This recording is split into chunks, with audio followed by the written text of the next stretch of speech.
Are you ready? Are you ready? For a podcast hosted by George T. Who the hell are you? I am the movie geek. Who are you? I am the movie geek. You are such a geek. Thank you. And now, on with the show.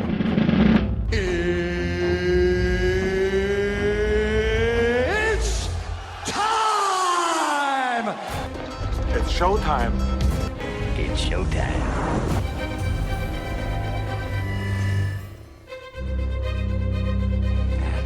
Here we go. Welcome back to the Movie Geek Podcast. My name is George T, and I know it's been a little bit, but a lot of things have been going on, and so we are going to try to get on a regular track again, maybe just down to one show a week, maybe two, maybe some extra content, who knows, but I will try to get more and more out there. So a couple weeks off, now we're back into it, and we have a lot of news coming through about movies, canceled shows, it's et cetera, lots of stuff going on. So let us get started right away with the weekend box office. And I know I've been away for a couple of weeks, and Deadpool and Wolverine continued to win the box office during those 2 weeks, although they had a interesting Ryan Reynolds, Blake Lively duel last weekend, where she came up $3 million short of knocking Deadpool and Wolverine out with her movie, It Ends With Us. So this week, in that past, I got to see Alien Romulus, not once but twice. Once with George and once with Ashley. So I will have a complete review of that movie for you on tomorrow's episode, because I'm going to do a whole Aliens episode like I did with Marvel, although it won't be 2 episodes long. It will just be 1, obviously. So Alien Romulus wins the weekend at $42 million. Deadpool and Wolverine finishes second. It Ends With Us finishes third. Twisters finishes fourth. And this one is very interesting. So with all the movies out there, Trap just came out, which I know I have not been on since Trap originally came out. That finished second to Deadpool and Wolverine when it came out, knocking Twisters backwards 1 spot. But remember what I said, the war between the daughter and father, and obviously Trap did win and has continued to win at the box office. Unfortunately, his daughter fell short, but I have not seen Watchers yet. I will hopefully get to see it, and I will get to see Trap hopefully soon as well. So we'll see which one of those movies actually is better. But so Trapped moves all the way down to 7th this week to a very interesting movie that finished 5th. So it has come to my attention that the children's movies have been coming out during the weekends now because of the success of Inside Out 2, Despicable Me 4. So they've been re-releasing movies that, are so, in the past. This one finished 5th amongst Trap, Twisters, and so many other films. But Coraline finished 5th at the box office at $9.6 million. So a very interesting box office. It beat out Despicable Me 4, Trap, Inside Out 2, and then a movie I want to talk very briefly about is Borderlands. Borderlands is a movie that is based on a video game that I have actually never played, so I don't have a whole lot to say about the game. And maybe I will do a whole episode on movies that have been translated from video games. But Borderlands had a very ensemble cast. It has Kevin Hart, Kate Blanchett, Jamie Lee Curtis, Jack Black is the voice of the robot in it. There's just a lot of good actors in this film. It got a 0 Rotten Tomato score. So this movie must be terrible. It bombed on its opening weekend, and it finished 9th this week at the box office with a $2.4 million. It has made about $12 million total.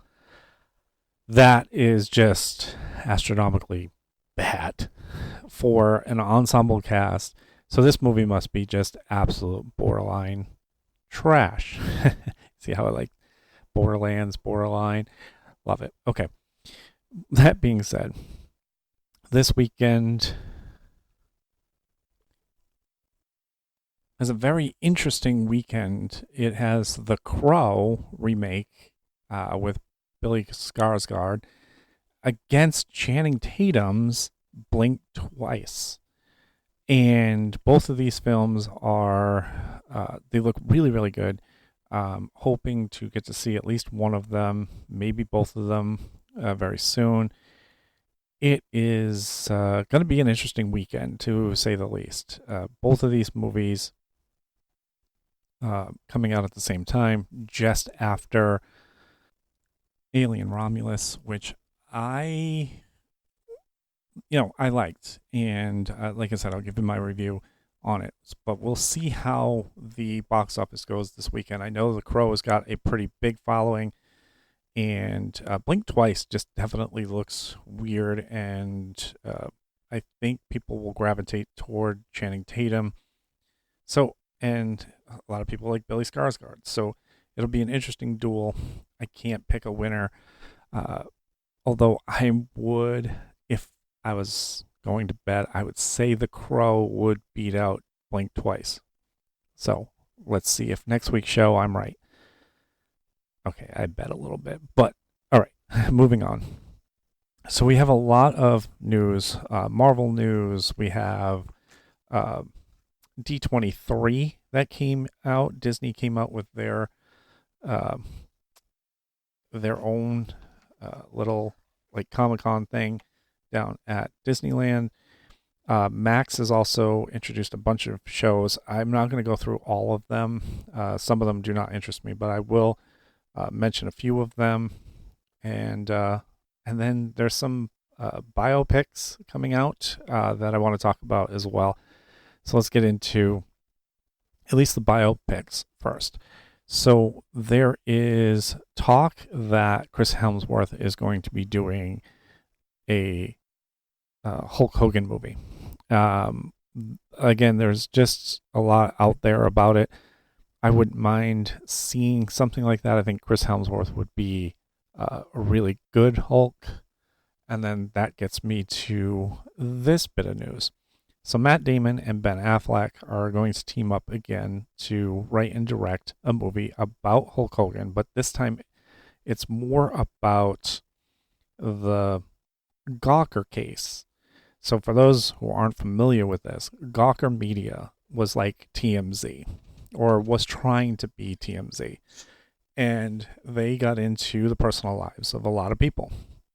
It just so happened that Hulk Hogan had apparently, his real name is Terry Bollea, made a sex tape, and they wound up getting their hands on it, and he sued them, and he got, he won a lawsuit against them back in 2016. However, that is not really the story. The story is that Ben Affleck says that he would like to play Hulk Hogan. I can't see it. I can't see it. Ben Affleck is good at certain things, but I was not a big fan of his portrayal of Batman. There are some other movies. I just don't want to get into it, but Ben Affleck as Hulk Hogan, I cannot buy. I can't.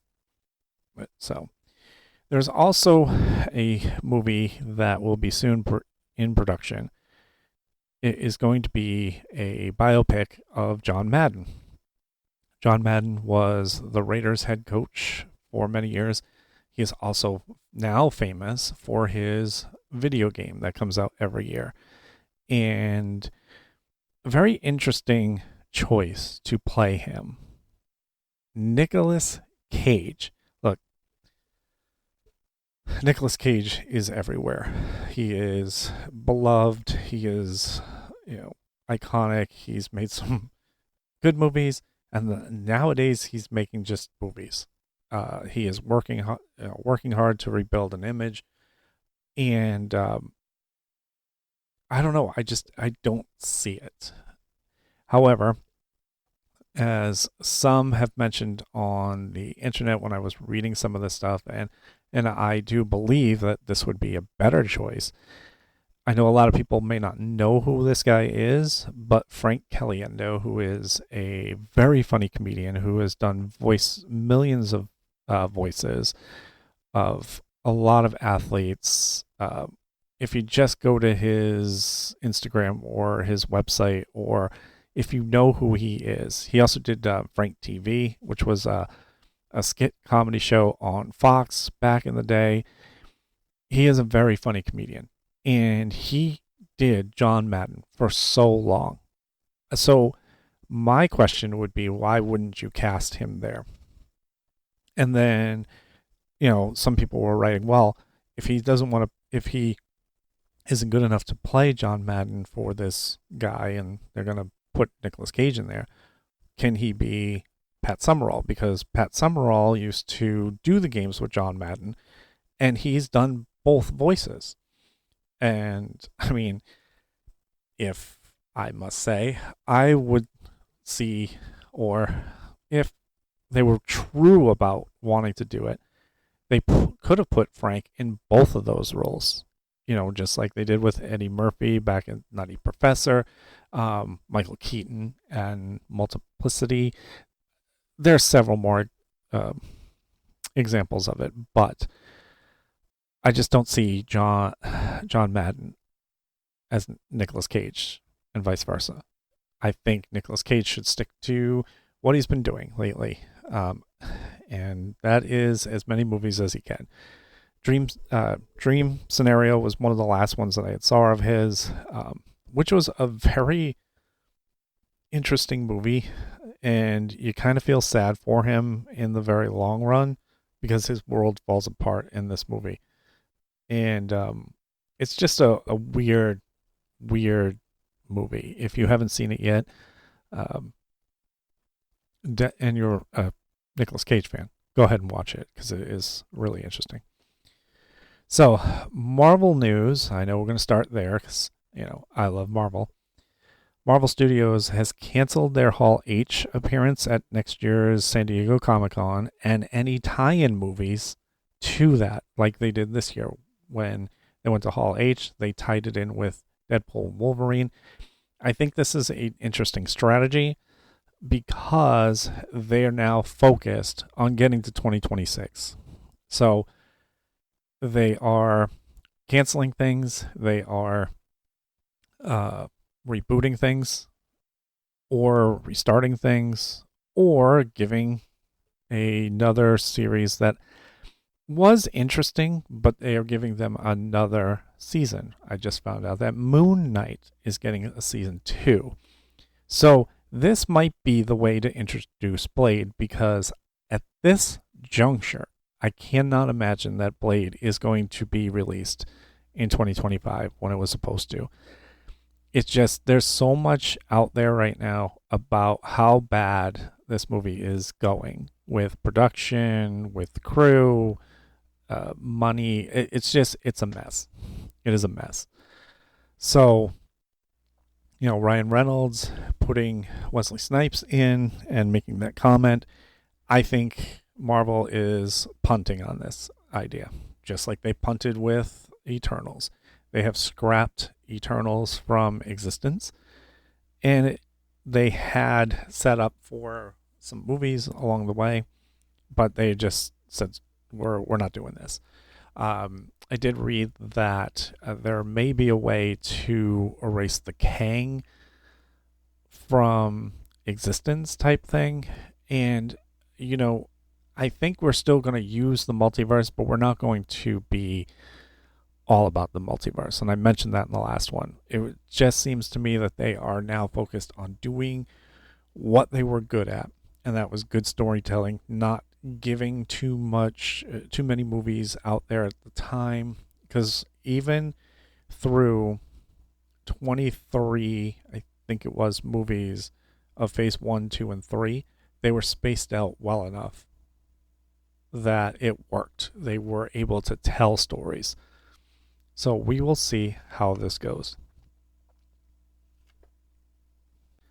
With the success of Deadpool and Wolverine, now they have a little bit more leeway to use their Disney Plus platform.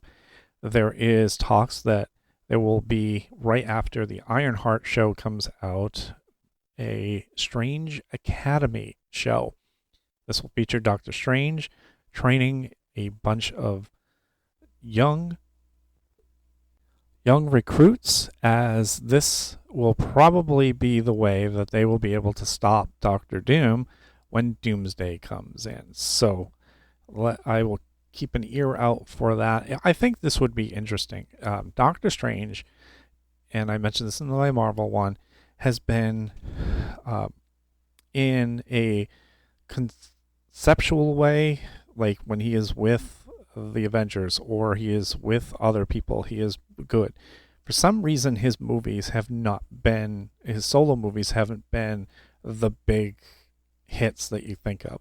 Doctor Strange was touted as a decent movie, but not good.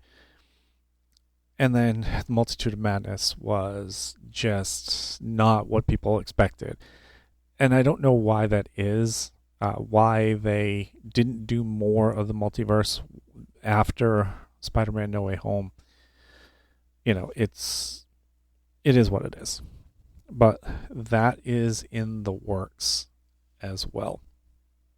Max has announced 19 new shows upcoming for the next two years. We'll talk about DC's The Penguin, September 19th it comes out. This is from the Penguin from the Batman one. And Batman 2 will be coming out. And again, this is not a part of the DC universe that James Gunn is creating. So this is kind of just on its own. And then we have this year Dune Prophecy comes out in November. So this is a show that takes place after the second movie and will tie into the third movie. And then we've got previews of The Last of Us 2 and Welcome to Derry, both coming out in 2025.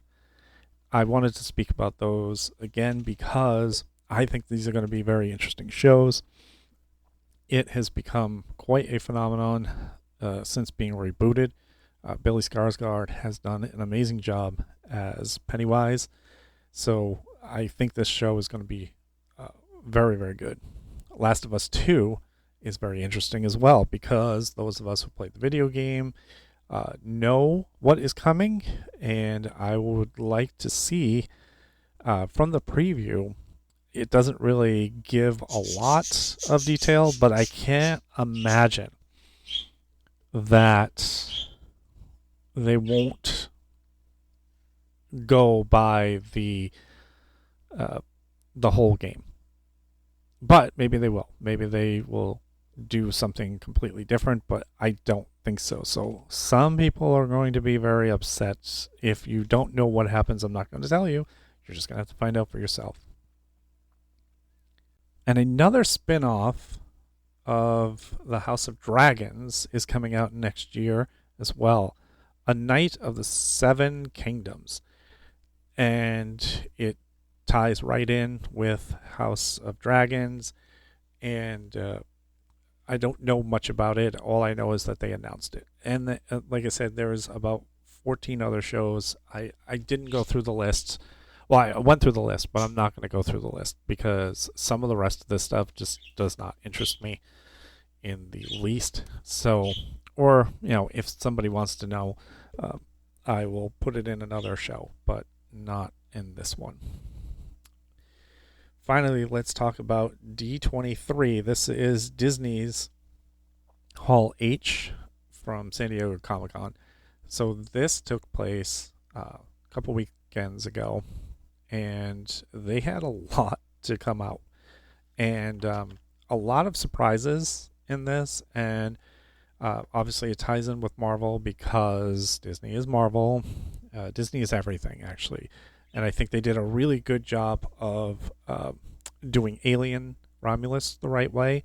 And, you know, there is the Alien show coming out on Hulu, which will not have anything to do with what we've seen from Aliens. This will be a completely different thing. I think this will focus more on Wayland and Yutani and how they knew about these creatures. But let's talk about D23. The big one was Moana 2 is coming out in November of this year. Dwayne "The Rock" Johnson was there at D23 to announce that. And another project. And I don't know. We didn't see any footage of this, but they are working with The Rock to do a Monster Jam movie. I don't know. I don't know. Is this because there's no more, Fast and Furious for The Rock? I don't know. But Monster Jam, the movie, is bound for the theaters at some point. We don't know exactly when, but it is in the works. It was announced at D23. Avatar 3 is due out next Christmas. So this is the third and final part of the trilogy. Fire and Ash is what the name of this movie is. And a lot of people think that it could be a dark ending. James Cameron said, no, this is going to be a fitting ending to this trilogy. I got to admit, Avatar was amazing. Avatar 2, not so much. So I'm not high on the third one, but we'll see it. But I'm not sure what this is going to entail. But we will know more as we finally get a trailer out and some more information once next year comes out, probably. A Inside Out spinoff is due out at the end of this year. I believe it'll be on Disney Plus and not in the theaters, but called Win or Lose.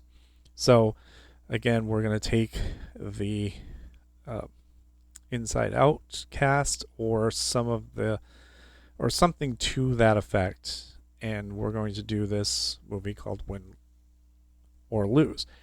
I don't know much more about this right now, but we will get a trailer at some point soon, so I will be able to update it. And then we've got some movies that I was very curious about. We've got Toy Story 5, 2026. Look, I thought after Toy Story 3, they had finished it. It was a great ending to a trilogy. They came out with Toy Story 4. It was okay, but again, I thought they had closed it off. Toy Story 5, I don't know. I don't know. Maybe only because of the success of Inside Out 2, Despicable Me 4, and just the kid movies in general right now. I think they said, you know what, maybe we can figure out how to get another Toy Story out there. I don't know. Oh, also Incredibles 3. So again, these movies have been so far apart. Incredibles, Incredibles 2, and now you're doing an Incredibles 3. I don't know. But again, success, has done wonders for them, so maybe that will do well. Although a lot of people were really buzzing on social media about Incredibles 3. So I'm guessing a lot of people are going to be going and see this. And I believe it comes out in 2026. It might be 2025, depending on how this goes. Zootopia 2. I saw the movie. I'm not sure it really needed a sequel, but again, we're Disney. We're seeing success, so we are going to red light a bunch of things. 2025, that comes out. Frozen 3, 2027. Again, I'll just say it's Disney. 2027, though. Look out for Frozen 3. We have a couple of Star Wars things to talk about real quick. Skeleton Crew is still due out in December this year of 2024. Andor Season 2, which has been touted as better than Season 1, because it better be. If you're going to do this and you're going to cancel the Acolyte, that was going to be my next thing. They've already canceled the Acolyte for Season 2. I don't know what is going on with Disney right now. I do not know what's going on with Star Wars right now. But it just seems to me that a show that I didn't think was very good is going to get another season, and you're going to leave this big old cliffhanger for the Acolytes, hanging out there. We also got, obviously at the Hall H, San Diego Comic-Con, we got the Mandalorian and Grogu movie as well. There was another thing about that in May of 2026. So right now it looks like Book of Bubba is not going to get another season, and I think he'll tie in with the Mandalorian because there was no mention of it. I mentioned this earlier, but Ironheart is coming to Disney Plus 2025. Daredevil Born Again. Vincent D'Onofrio comes back as Kingpin, and John Brunel comes back as the Punisher. So it looks like Charlie Cox's Daredevil will take on both of these guys in this show, and it looks to me like it'll be interesting. So I look forward to that. Percy Jackson is getting another season. So all of you Percy Jackson fans, you're going to get another season of Percy Jackson. So now we get to Freaky Friday 2. I've been seeing this on Jamie Lee Curtis's Instagram, and her and Lindsay Lohan will be back for this movie. We're going to get a live action Lilo and Stitch in 2025 for all you Lilo and Stitch fans. So I'm curious about that. Tron Ares 2025. I was a big fan of the original Tron way back in when. I was a fan of Tron Legacy. So I am looking forward to this movie. I am looking forward to finding out what is this about, and maybe seeing a trailer possibly by the end of this year. So I will keep you abreast of that. And finally, Snow White 2025. This movie was supposed to come out a couple of years ago, and they halted it for reasons of people were outraged about Snow White. And I think now going back to it, I think it could cause a lot of issues. Again, we do not need to continue to do live action movies of popular fairy tales. I don't know. Like Little Mermaid was a bomb, the live action one. So why Snow White needs to do one? Obviously there's a Snow White, an evil Snow White movie out there. That was more interesting, I think. But Disney is announced that they're going back to the Snow White project, and it will be out in 2025. I was able to, while I've been away, obviously from doing this and working a lot, going back after my break has been over, and watching the Olympics, I was able to watch a few movies, and I will do a review of a movie called Land of the Bad. This movie came out in February of this year, so it is relevant as it is on Netflix now. This movie did not last very long in the theaters. There was a lot of critics about this movie, and I kind of tend to agree with the reason why it didn't last very long in the theater. And I will go through this right now. So, this movie stars Russell Crowe and Liam Hemsworth. So, this movie is about a group of secret Marines that are going in to recover an asset that has been captured. And Liam Hemsworth is a technician. He's not a military guy. He is there only to be able to radio headquarters, and if they need aerial support, they send in the aerial support. So he goes in with 3 badass Marines to try to find this asset. Meanwhile, there is a subplot in this movie that just throws this movie into a lurch. And maybe this was the way they wanted it, and I just didn't quite understand it, but Russell Crowe's character is a guy who has been demoted from his sergeant role, and now he works as intelligence officer on a base with a bunch of young guys. And throughout the movie, he's trying to be serious about taking on his missions, and he has a baby on the way with like his 4th wife or something, and he's got gambling debts because he's seen watching a game, and they're losing. So there's that whole subplot that kind of takes away from the rest of this movie, because when you get into the action sequences and everything else, it's actually a pretty good movie. But this little subplot afterwards where we're following Russell Crowe around, like there's a whole scene where Russell Crowe is released from his duties because the mission has gone sideways, and he's trying to stay there and trying to help Liam Hemsworth character through it. His boss says, no, we want fresh eyes on this, we're going to walk him through it.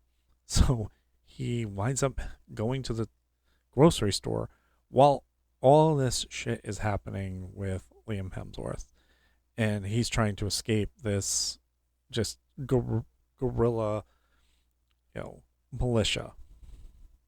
And we're watching him just go through the grocery store doing shopping or whatever while all this is going on. And then all of a sudden he gets a phone call from anonymous telemarketer kind of things, where I don't know, somehow he was able to get the radio that was busted to work, and calls and leaves a message. And now Russell Crowe has to get back from the grocery store in time before the guys on the base were going to drop bombs on them.